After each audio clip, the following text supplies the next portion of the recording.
Bismillah bihamdi. Assalamualaikum warahmatullahi wabarakatuh. Perkenalkan, nama saya Siti Rizky Fitri dari Prodi Biologi Fakultas MIPA Universitas Mataram. Oke, di sini saya akan membahas tema besar yakni mengenai bagaimana manusia bertuhan. Nah, di sini pertamanya ini konsep spiritualitas sebagai landasan bertuhan. Namun sebelum kita bahas lebih lanjut, kita memahami dulu apa sih spiritual itu. Pertama, spiritual berhubungan dengan atau bersifat kejiwaan rohani batin. Spiritualitas dan pembentukan jiwa, penjiwaan spiritualisme, aliran filsafat yang mengutamakan kerohanian.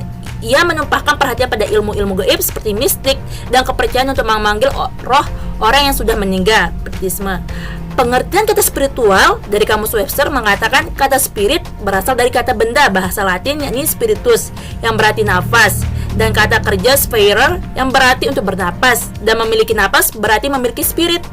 Dan dalam makna luas, spiritualitas adalah hal yang berhubungan dengan spirit. Lanjut.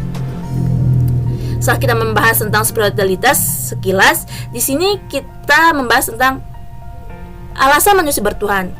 Banyak mungkin orang yang bertanya, apa sih alasan manusia bertuhan? Oke, di sini kita membahas ya.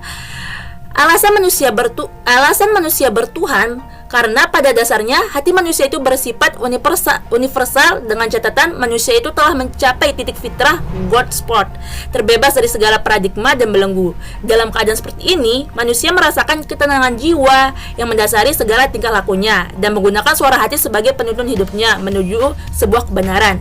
Dan semua itu bersumber dari Yang Maha Kuasa, yaitu Allah. Sebagai firman Allah Subhanahu wa taala dalam surah As-Sajdah ayat 9 yang artinya, kemudian dia menyempurnakan dan meniupkan ke dalamnya roh ciptaannya, dan dia menjadikan bagi kamu pendengaran, penglihatan, dan perasaan hati, tetapi kamu sedikit sekali bersyukur.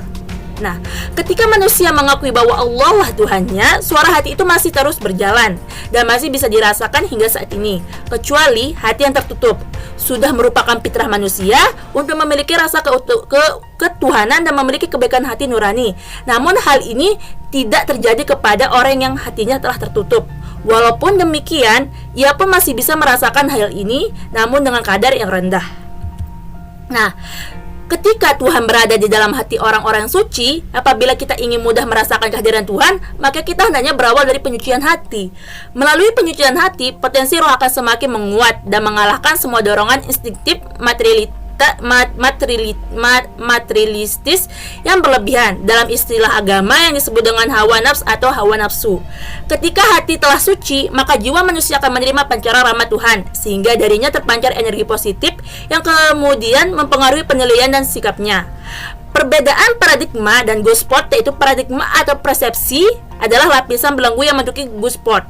Persepsi tercipta karena pengaruh-pengaruh luar yang membentuk paradigma dan pikiran kita. Sedangkan dalam good spot terdapat suara-suara hati yang bersumber dari sifat-sifat ilahi.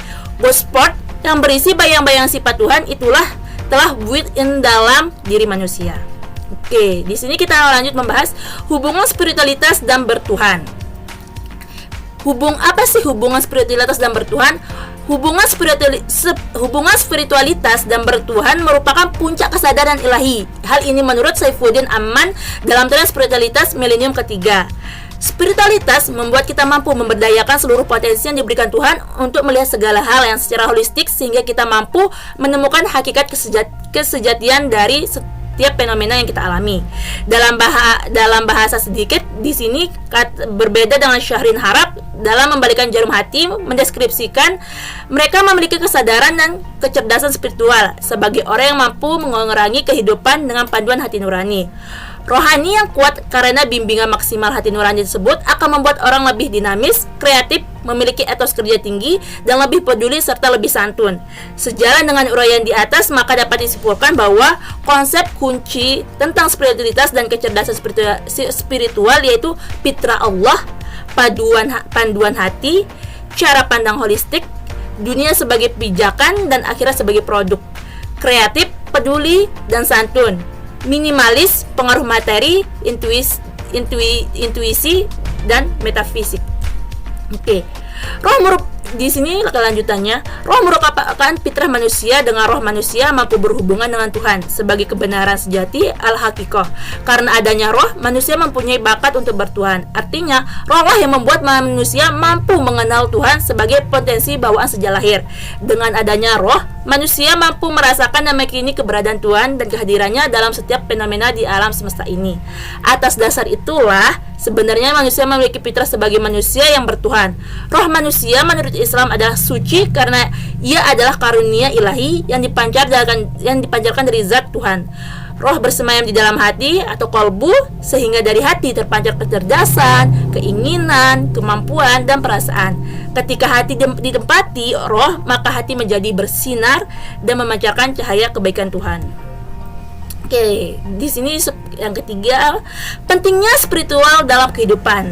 Apa sih pentingnya spiritual dalam kehidupan? Di sini ada beberapa hal pentingnya spiritual dalam kehidupan. Yang pertama, karena kodrat manusia adalah makhluk ciptaan yang terbatas dan memiliki kebebasan untuk memilih.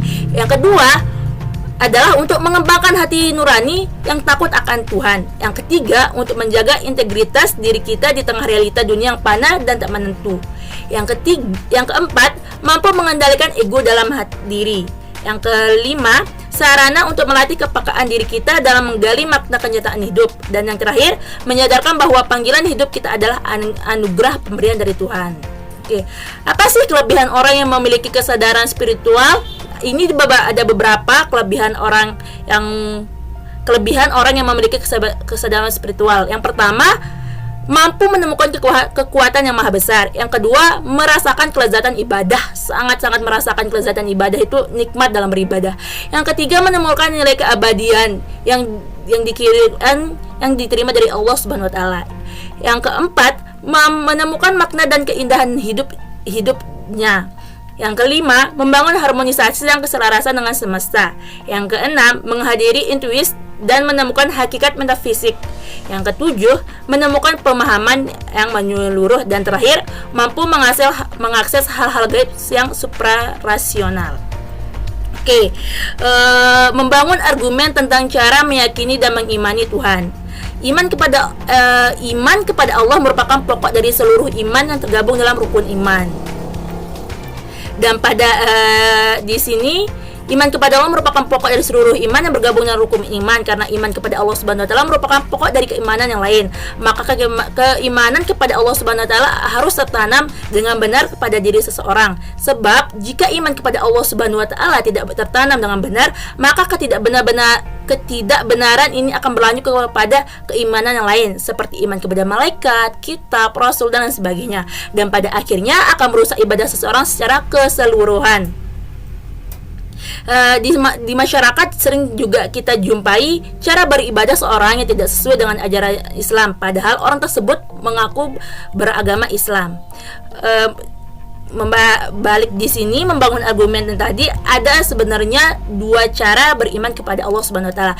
Pertama, yang bersifat ijmali. Apa sih ijmali? Ijmali di sini adalah kita mempercayai Allah secara umum atau secara garis besar, seperti Al-Quran sebagai sumber ajaran pokok Islam, memberikan pedoman kita dalam mengenal Allah Subhanahu wa taala.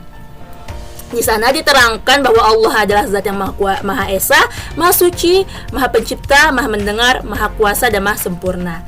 Yang kedua bersifat tafsil, yakni cara beriman kepada Allah Subhanahu wa taala yang bersifat tafsil, artinya mempercayai Allah secara rinci. Kita wajib percaya sepenuh hati kepada Allah Subhanahu wa taala, memiliki sifat-sifat yang berbeda dengan sifat makhluknya seperti yang terdapat di dalam Asmaul Husna. Dan selain itu, kita juga harus menaati perintah Allah dan menjauhi larangannya. Oke, mungkin sekian dari saya dengan tema bagaimana manusia bertuhan. Apabila ada kekurangan, mohon dimaafkan. Wabillahi taufiq wal hidayah. Wassalamualaikum warahmatullahi wabarakatuh.